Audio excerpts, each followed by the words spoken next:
Hi, everybody. Welcome back. Today, we are going to be doing a code overview for the Lunasat solar panel and voltage sketch.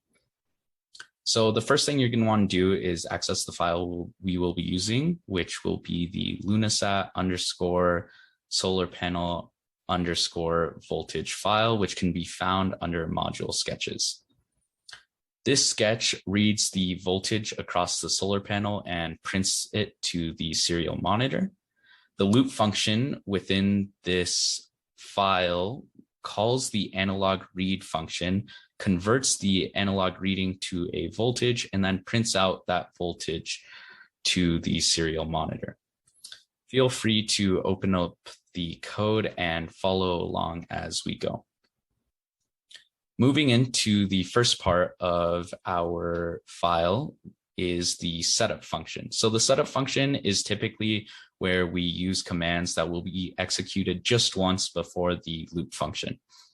So in our case, all we do is set the data rate to 9,600 bits per second. So to do this, we use the command serial.begin 9,600.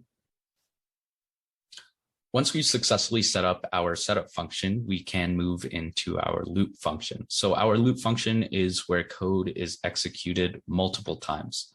So within our file, we can see that we call analog read, which is a function that takes in an analog pin on the Lunasat as an input and returns an analog reading of the voltage.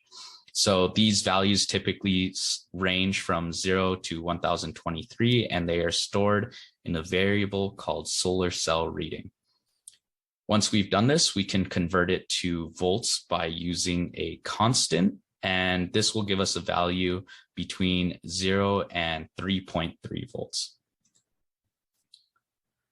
Further along within our loop function, we now have the reading stored, and we can output these readings by using the command serial.println.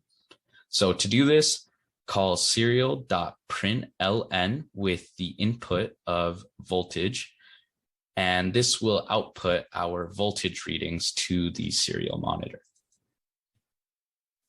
And on this next slide, you can see a summary of what we've done. And if you have executed it successfully, you should be able to see voltage readings on your serial monitor.